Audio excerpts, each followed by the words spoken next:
planeta Terra é um planeta de provas e expiações, onde ainda o mal predomina, não existe um ser nessa existência que seja feliz completamente. A gente pode ter uma felicidade momentânea, pode ter fases na vida que nada nos aflige, que não temos sofrimentos, mas entre o vai e vem dos dias e noites acabam vindo as perturbações, os sofrimentos, que é inerente ao estágio do nosso planeta. Nós vivemos em um planeta que é o segundo estágio da evolução dos planetas, onde as pessoas que habitam também se encontram nesse estágio. Nós acabamos de sair de um planeta primitivo, onde nós éramos primitivos, onde nós éramos movidos por instintos, né?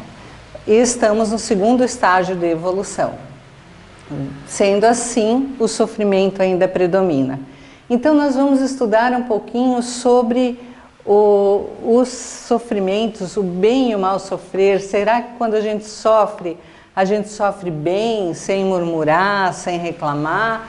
Ou a gente sofre mal, se queixando da sorte, da vida, de Deus? Por que aconteceu isso comigo? Por que eu tenho que sofrer? Então nós vamos estudar um pouquinho sobre as aflições da vida. Então nós trouxemos o capítulo 5 do Evangelho segundo o Espiritismo, nos Bem-aventurados os aflitos, que está escrito assim, que quando Cristo disse, bem-aventurados os aflitos, o reino dos céus lhes pertence, não se referia de modo geral aos que sofrem, visto que sofrem todos os que se encontram na terra, quer ocupem tronos, quer jazam sobre a palha, mas poucos sofrem bem.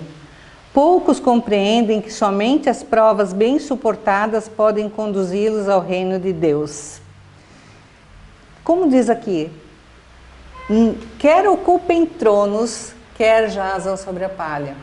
Ter muito dinheiro, nascer em berço de ouro, não quer dizer que você vai ficar isento de sofrimentos. Porque às vezes pode ser acometido por uma doença, ou alguém muito querido que desencarna, ou outros males que trazem sofrimento aos nossos dias. Então ninguém está livre de sofrimento, independente da sua classe social, independente. A pessoa pode ter muito dinheiro e ser acometida por uma doença que ainda não tem cura no plano que nós vivemos, né? Uma pessoa pode perder um ente querido, uma pessoa muito amada, e vai vir um sofrimento, querendo ou não. Por mais que nós compreendamos, nós espíritas compreendamos que aqui a Terra é uma passagem, que aqui não é a vida real, que a vida real é no plano espiritual, a gente sofre quando alguém parte. Então, poucos sabem sofrer bem, poucos sabem sofrer resignadamente, né? A grande maioria sofre com reclamações, com queixumes, achando muito pesada a vida na Terra. E continua no Evangelho segundo o Espiritismo dizendo que o desânimo é uma falta que nós cometemos contra Deus.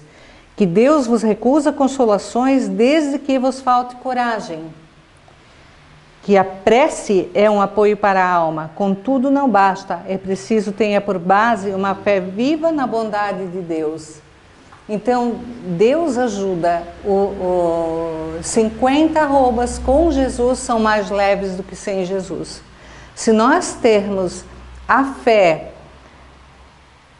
em Deus, pensando que Deus, sendo um ser de justiça, de bondade, Ele não vai querer castigar um filho.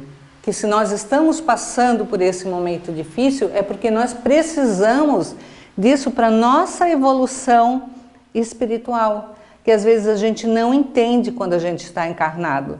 Porque a gente reencarna com o véu do esquecimento. A gente vai ver isso um pouquinho para frente.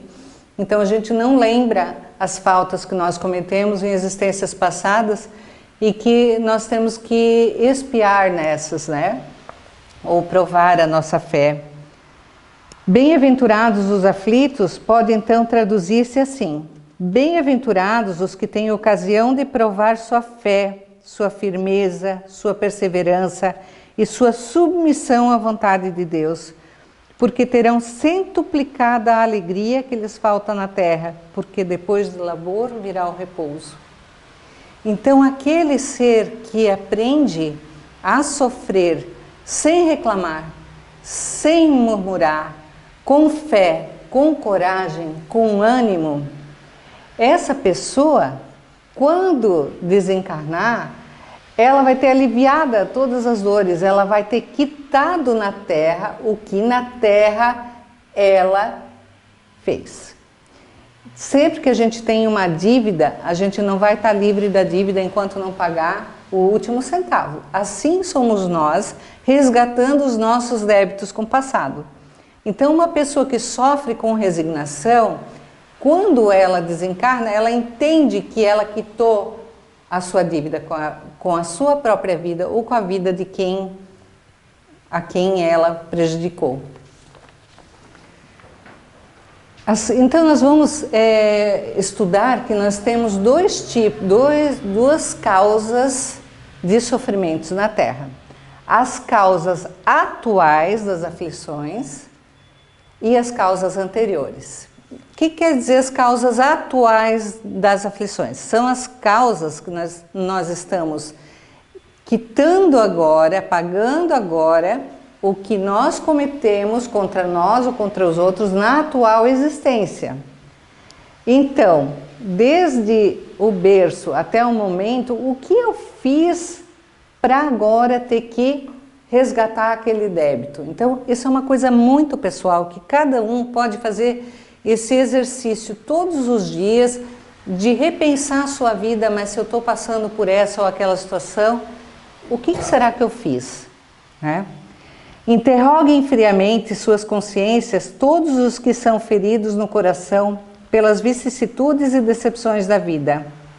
Remontem passo a passo a origem dos males que os torturam e verifiquem se as mais das vezes não poderão dizer: se eu houvesse feito ou deixado de fazer tal coisa, não estaria em semelhante condição. Os vícios materiais são um grande exemplo de que nós lesamos o nosso corpo e também as nossas situações. Por exemplo, uma pessoa que é viciada em sexo e comete o adultério, vai chegar um momento que ela vai ter que resgatar aquele sofrimento que ela causou ao outrem e a si próprio, né? Então, se toda dívida tem que ser quitada na moeda que foi contraída, uma hora a conta vai chegar. Se não for nessa encarnação, vai ser em próxima. Aquele que é viciado no tabagismo, ele não vai poder se queixar quando, se um dia lá na frente ele tiver um câncer na área do sistema respiratório, dos pulmões, da faringe, aquele que bebe, uma cirrose, aquele que é viciado em jogo, né, o revés financeiro, a quem ele irá culpar, senão a si mesmo, não é assim? A quem então há de o homem responsabilizar por todas essas aflições, senão a si mesmo? O homem, pois, em grande número de casos, é o causador dos seus próprios infortúnios. Mas, em vez de reconhecê-lo, acha mais simples, menos humilhante para sua vaidade acusar a sorte, a providência, a má fortuna, a má estrela, ao passo que a má estrela é apenas a sua incúria.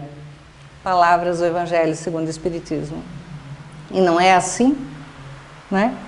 A quem nós podemos queixar, senão a nós mesmos? É muito fácil dizer, eu tive muito azar na vida porque eu perdi todos os meus bens materiais. Mas o que me levou? Quais foram as minhas ações a perder aqueles bens materiais? Enchente, um desmoronamento, um terremoto, sei lá, um vendaval? Ou será que fui eu que cometi alguma coisa a perder aquilo? Por que eu perdi a minha saúde? Foi Deus que quis assim? Ou será que eu lesei o meu corpo meu corpo físico nessa existência para agora estar passando aquele sofrimento? E existem também aquelas aflições que não são controláveis, por exemplo, né? Os flagelos que são as enchentes, os vendavais, aquelas causas naturais que muita gente acaba desencarnando de uma vez só, né? Acidentes aéreos ou mesmo acidentes de carro, que a gente não tem assim a quem culpar, né? São as intempéries da vida, né? Então, Kardec perguntou aos espíritos: Deus não poderia empregar para melhorar a humanidade outros meios que não os flagelos destruidores? E aí os espíritos responderam que sim, e que diariamente os emprega, pois deu a cada um os meios de progredir pelo conhecimento do bem e do mal. Mas é o homem que não os aproveita, então é necessário castigá-lo em seu orgulho e fazê-lo sentir a sua fraqueza. Então, para a gente apagar um pouquinho o nosso orgulho, a nossa soberba, não se achar assim os tais e que temos o controle de tudo, acontecem essas intempéries. Deus quer mostrar que nós temos que ser humildes, que nós temos que ter empatia, né? Nós temos que ter mais amor no coração. Quantas pessoas são tocadas no coração por essas intempéries e vão lá ajudar aquelas outras pessoas? Quantas ONGs são fundadas? Quantas pessoas acordam para a vida pensando no seu irmão com esses flagelos que a gente não tem como controlar? Que muitas vezes foi o próprio homem, né, que destruiu a natureza e fez com que hoje acontecesse tantos desastres naturais, né? Então, às vezes é para modificar, às vezes, a superfície da Terra, as coisas que a gente não vai entender nessa existência, só mais lá para frente. E aí Kardec perguntou também, os flagelos não seriam igualmente provas morais para o homem, pondo às voltas com as necessidades mais duras? E os espíritos responderam que são provas que proporcionam ao homem a ocasião de exercitar a inteligência, de mostrar a sua paciência, a sua resignação ante a vontade de Deus, ao mesmo tempo que lhe permitem desenvolver os sentimentos de abnegação, de desinteresse próprio e de amor ao próximo, se ele não for dominado pelo egoísmo. O que quer dizer isso? Se ele não for dominado pelo egoísmo. Aqueles que não são tocados por aquela situação que o próximo está passando, vai dizer assim, ainda bem que não sou eu. Ainda bem que eu não entrei naquele avião, que eu perdi o avião. Ainda bem que não foi com a minha família, podia ter sido com alguém que eu amo muito, ainda bem que não. Então, assim, é muito egoísmo nosso pensar que ainda bem que não eu, mas por que o outro pode? Por que o meu irmão precisa passar por aquilo e eu tenho que achar, ainda bem que não fui eu, ou ainda bem que não foi aquele que eu amo, né? Então, assim, tudo é para acordar. E na questão 85 do Livro dos Espíritos, Kardec perguntou então qual dos dois mundos, o mundo espírita ou o mundo corpóreo, é o principal na ordem das coisas? O mundo espírita. Ele pré-existe e sobrevive a tudo. Durante a vida, o homem relaciona tudo ao seu corpo, mas após a morte pensa de outra maneira. Como já dissemos, a vida do corpo é um quase nada. Um século do vosso mundo é um relâmpago na eternidade. Os sofrimentos que duram alguns dos vossos meses ou dias nada são. Apenas um ensinamento que vos servirá no futuro. Os espíritos que preexistem e sobrevivem a tudo formam o mundo real. Então, nós, materialistas que somos, nós só olhamos para a existência atual, para os nossos sofrimentos de agora. Nós não nos damos conta que a Terra ela é uma escola onde a gente vem aqui para aprender as lições, a elevar a nossa moral, a nossa inteligência. É um presídio onde nós estamos aqui encarcerados, tendo que viver as situações que nós vivemos a cada dia, e também um hospital, onde a gente vem para curar as nossas dores, a resgatar os débitos contraídos conosco mesmo em existências anteriores. Então, o que é? O que é 100 anos na existência na Terra? Para a eternidade toda que nós temos pela frente como espíritos? O espírito, a partir do momento que sai das mãos do Criador, ele tem uma vida só, eterna, entre terra e erraticidade. Erraticidade é chamado o mundo espiritual. Então a terra é só onde a gente exercita, onde a gente vem colocar em prova, onde a gente vem se elevar, onde a gente vem se curar.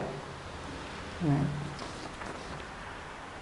E aí a gente já entendeu as causas atuais das aflições. Então agora nós vamos estudar um pouquinho sobre as causas anteriores das aflições.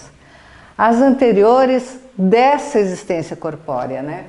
O que a gente fez ao nosso perispírito, ao nosso espírito ou a dos nossos irmãos, nós temos que resgatar.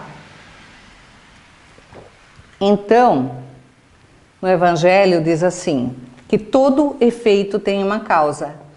Tais misérias são efeitos que hão de ter uma causa, e desde que se admita um Deus justo, essa causa também há de ser justa. Porque quantas vezes a gente fala assim, por que aquela criança tem que estar passando por um câncer, tem só 2 aninhos? Se ela não fez nada de ruim nessa vida ainda, por que Deus é tão injusto que faz uma criança pagar por algo que ela não cometeu? Né? Aonde estaria a explicação de Deus bondoso e justo, que não na multiplicidade das existências?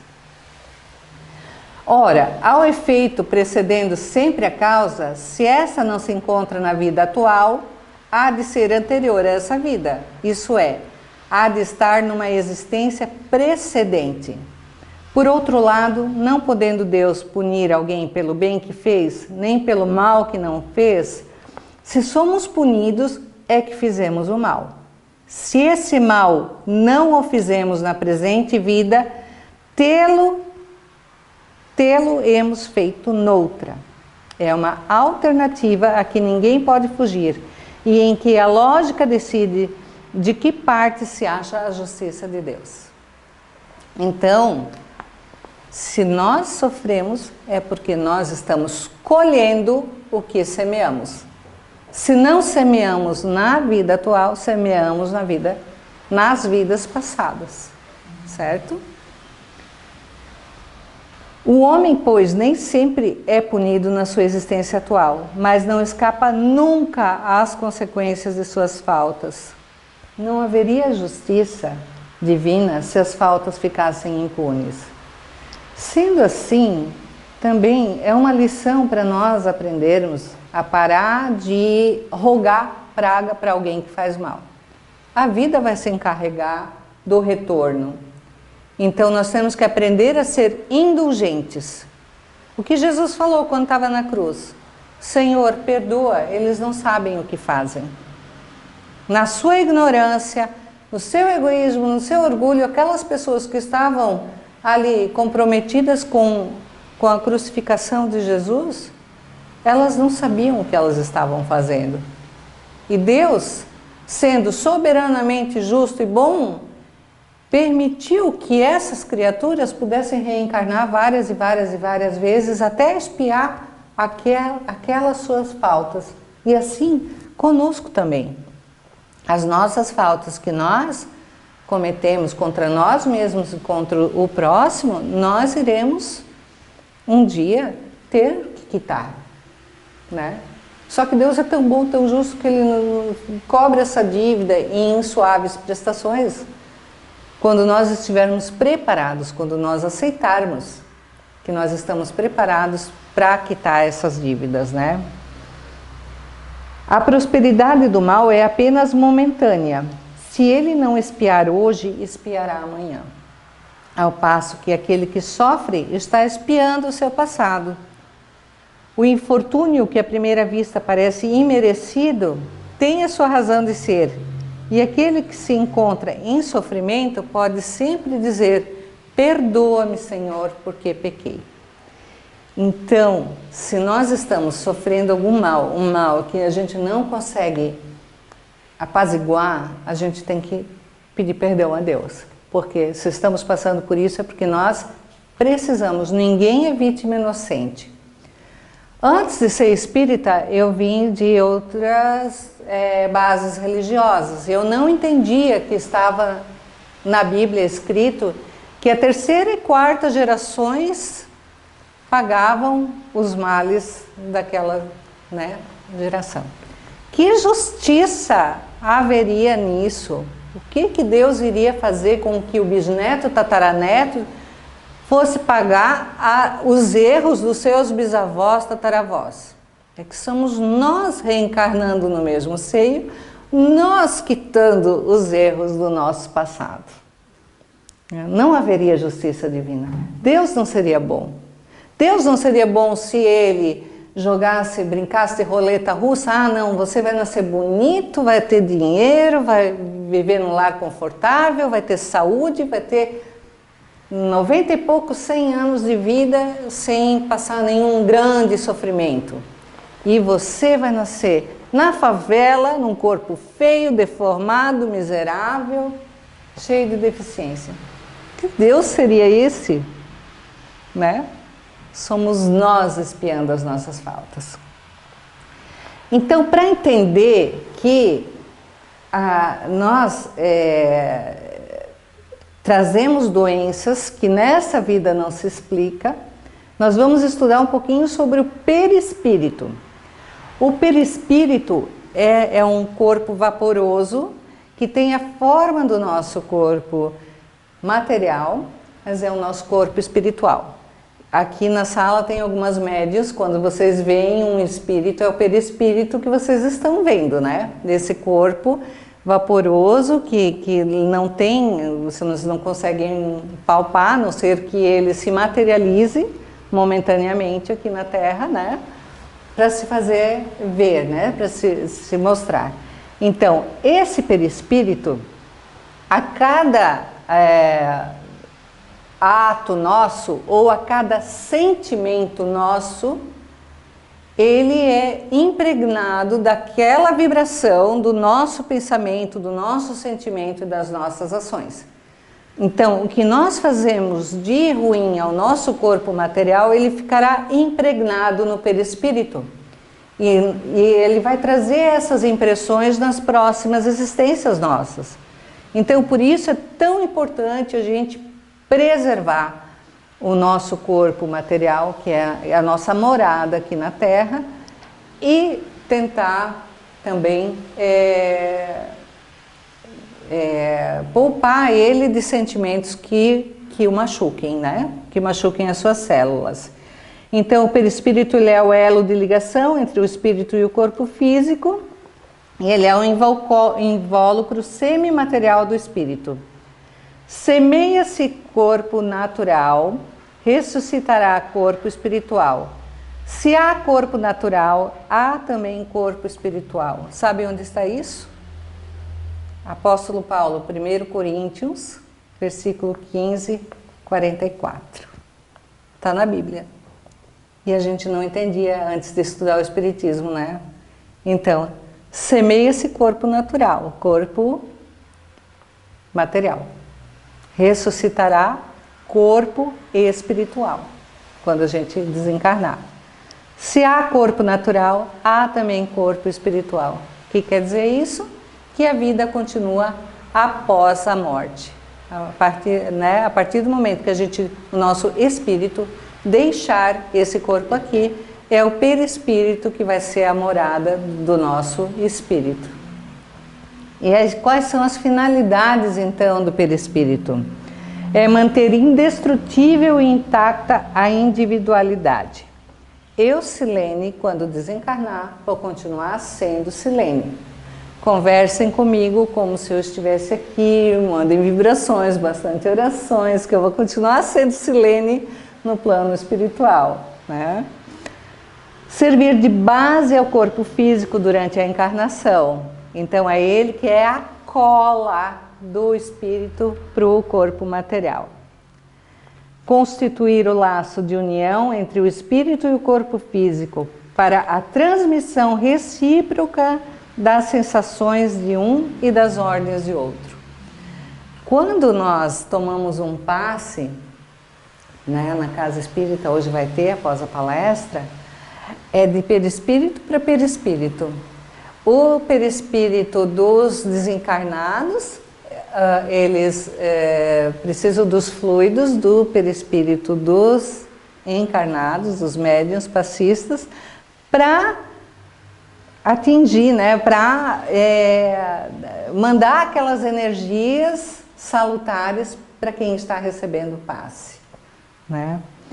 Então, e é o nosso perispírito que transmite também as sensações, né?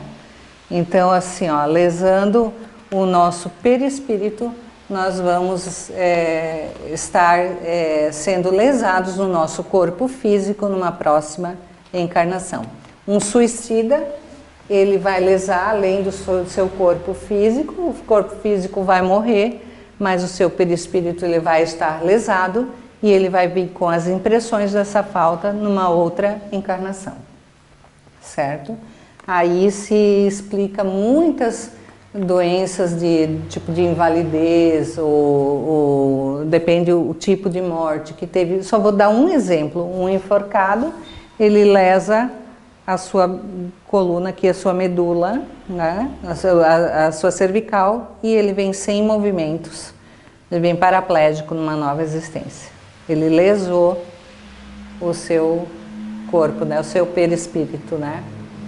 E assim tem inúmeros outros exemplos, mas para a gente não se estender muito, né? Então, a reencarnação, né?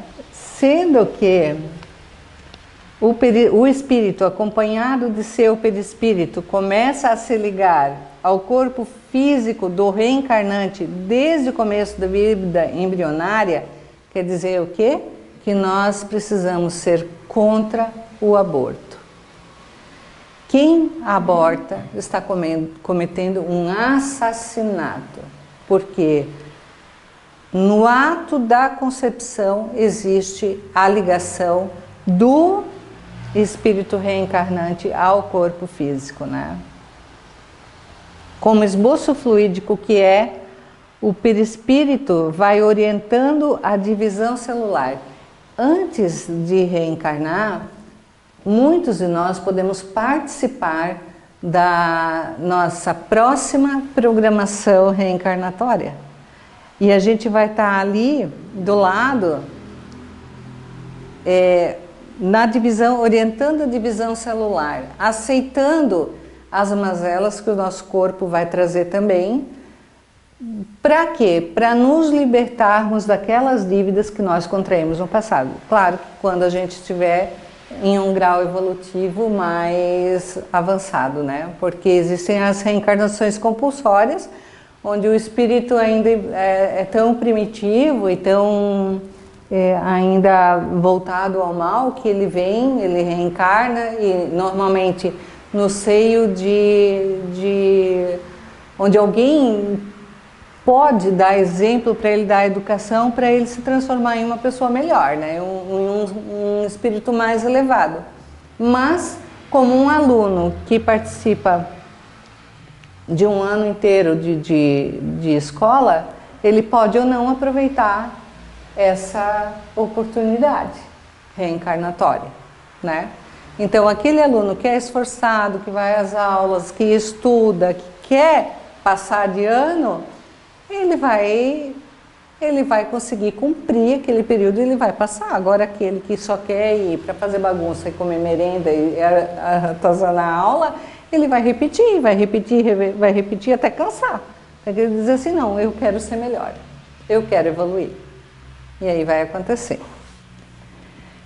E o perispírito também é o transmissor de nossas impressões, sensações e lembranças, né? Então, quando a gente às vezes tem uma sensação que a gente lembra, né? Nossa, aquela pessoa que a gente olha assim, né? Não, mas essa pessoa, eu tenho a impressão que eu conheço, que é uma coisa tão querida, parece uma irmã, né? Que a gente traz, parece que de outras vidas, às vezes né? Que a gente conheceu de outras vidas, é o perispírito que faz esse reconhecimento. E existe também aquele que a gente tem aversão, que a gente nem conversou, mas a gente olhou para aquela pessoa, eu não gostei, ai, me deu uma coisa ruim. Às vezes são os nossos inimigos de vidas passadas. Então são essas impressões que é o perispírito que traz, né, para o nosso corpo material, né?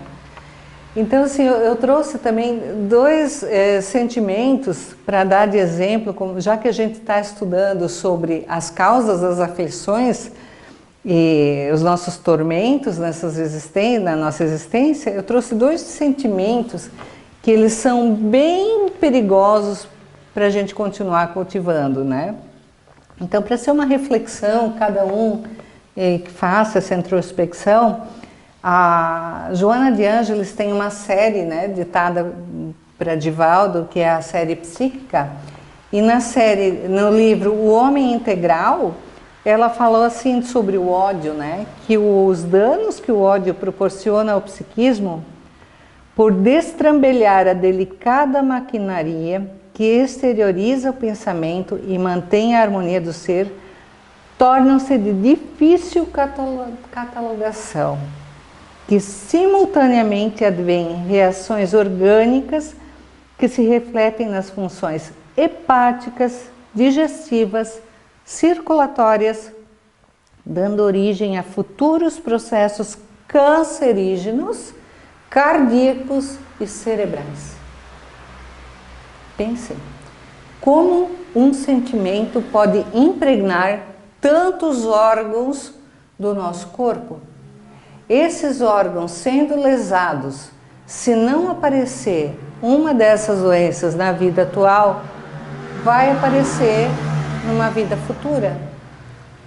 Então, quando Jesus falava assim, orai e vigiai, é sempre cuidar de cada sentimento, de cada vibração que nós possamos ter em todas as situações da nossa vida. É fácil não ter ódio quando a gente vê um estupro acontecer, um assassinato de mãe e bebê, de coisas assim, de tanta atrocidade que a gente ainda vê nos dias atuais. É fácil ter ódio? Não, não é fácil. Qual é o antídoto para isso? Oração, oração, oração. Elevar os nossos pensamentos, elevar os nossos sentimentos. Mudar a chave do pensamento negativo para o pensamento positivo. Vibrar sempre positivo. O que Jesus faria no meu lugar? Se eu estivesse vendo essa situação, o que ele diria? Senhor, perdoa, eles não sabem o que fazem. A ação do pensamento circula por todos os escarninhos do nosso sistema orgânico e psíquico. Todos. Na medida em que pensamos, nós alteramos automaticamente o nosso campo celular. Então, o pensamento altera o nosso campo celular. Por isso é tão importante vibrar positivo. Todos os estados de bem-estar ou de enfermidade são consequências dos conteúdos mentais e emocionais. Então,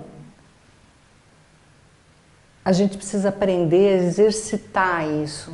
E se a gente não conseguir sozinho, procurar ajuda. Psicólogo, psiquiatra, procurar ajuda, procurar casa espírita, passe, elevar os pensamentos, desabafar, né? Nem que seja ligar para o CVV, Centro de Valorização da Vida, o Disque Desabafo, né? Isso às vezes poupa até um suicídio, Quem desabafa, quem coloca para fora, vai encontrando dentro de si o caminho para mudar aquela chavezinha daquele sentimento ruim para o bom, para o melhor. E no livro Atitudes Renovadas, a Joana de Ângeles fala da tristeza, né? Que a tristeza, ela não é o inverso da alegria, mas a sua ausência é momentânea. Fenômeno natural que ocorre com todas as pessoas. Pode ser considerado uma pausa para a compreensão da existência. É um estado que conduz à reflexão e não ao desinteresse pela vida, à contemplação dos valores vividos e não à melancolia, mas à análise das necessidades reais ainda não expressadas. Quando alguém que a gente ama muito desencarna, a gente vai sentir tristeza. E essa tristeza vai fazer com que a gente dê uma pausa na nossa vida e reflita sobre os nossos atos, sobre as nossas atitudes, sobre como estamos conduzindo a nossa vida. O que eu estou fazendo da minha vida se o desencarne vai chegar? Então, a gente faz aquela pausa e pensa, o que será que eu estou fazendo? O que eu estou fazendo de bom e de ruim para o meu corpo? Será que eu estou trabalhando demais? Será que eu não preciso equilibrar um pouquinho, viver um pouquinho mais para a família, para os meus filhos? Será que eu estou indo no caminho certo com esse vício que eu ainda tenho? Será que eu preciso mudar? Será que eu preciso transformar? Então a tristeza traz esse momento, essa pausa, essa reflexão. Quando alguém muito querido nos fere, né, com palavras rancorosas, que às vezes não nos fizemos compreender, isso nos machuca de uma forma que nos leva a essa introspecção. Nossa, mas será que eu realmente não machuquei essa pessoa? O que eu fiz? A gente começa a remontar tudo que a gente viveu e ver se nós não fomos egoístas, se nós não fomos orgulhosos, se nós não ferimos aquela pessoa, se a gente não podia ter agido de uma forma diferente, se ainda tem como consertar, se não tem, como evitar que isso aconteça novamente em outras ocasiões. Então, a tristeza não é de todo mal, né? E é uma pausa só. E a melancolia já é diferente. A melancolia é um estado de saudade de algo conhecido e perdido ou desconhecido e não experimentado, que em se prolongando pode transformar-se em depressão. Quantos de nós já não passamos por uma fase que a gente tinha uma saudade que não sabe do quê? Às vezes um ente querido que ficou no plano espiritual, que nós reencarnamos antes, ou algo que a gente já conheceu e que a gente sente muita saudade, né? Enquanto a tristeza convida à viagem interior, propondo avaliação de comportamento e consideração de valores aceitos, a melancolia normalmente é resultado de algum tipo de perda, incluindo-se a desencarnação de algum ser querido. No início é natural que ocorra, no entanto, em se prolongando por algumas semanas, converte-se em transtorno depressivo, que necessita de competente tratamento. Então vamos prestar atenção naquele que está passando por essa tristeza prolongada, por essa melancolia. Vamos auxiliar, vamos dar ouvido, vamos ajudar de alguma forma, vamos apoiar para que procure um psicólogo, procure um psiquiatra. Às vezes é necessário tomar uma medicação para equilibrar, né, a química do cérebro. Importante a fé, importante oração, importante, né, a casa espírita, importante bons sentimentos, fazer coisas ao seu espírito, a si mesmo, que vai fazer mudar essa frequência vibratória. Fé, ter muita fé. Fé é a força que nasce com a própria alma, certeza instintiva da existência de Deus. A pessoa pode até se dizer ateu, mas lá no fundo, ela sabe que tem algo a mais. Tem que se agarrar na fé. A fé no futuro, a fé que tudo vai dar certo, que tudo passa, que essa situação também passará. ter resignação. Não é nenhuma rejeição de sentimentos ou forma de submissão, e sim uma demonstração de doçura e compreensão das dificuldades e obstáculos em nossa vida. Aquele que sabe sofrer com resignação é um exemplo para tantos outros. Aquela pessoa que está ali num leito de hospital sem conseguir se mover e que tem fé, resignação e coragem, ela é admirada pelos profissionais, pelos médicos, pelas pessoas que vão ali estar com ela. Elas tornam um exemplo e faz com que seja muito melhor tratada do que aquela pessoa que deitada no leito só reclama, só esbraveja, só xinga, porque eu, porque comigo, né? Quer dizer, com o outro pode, comigo não. Então, são sentimentos, são atitudes que nós precisamos aprender. E coragem, que é firmeza, energia frente aos problemas que nos desafiam. E como os maiores problemas para o cristão se encontram sempre no campo do espírito, tenhamos sempre a coragem de enfrentar as dificuldades do caminho, com vistas à nossa melhoria e edificação espiritual. Nós temos que ter coragem de sermos imperfeitos, de olhar para as nossas imperfeições e ter coragem de domar essas imperfeições, coragem de domar esses vícios, coragem de domar esses pensamentos ruins que nos atingem. Que possamos todos sair essa noite dessa sala refletindo nos estudos dessa noite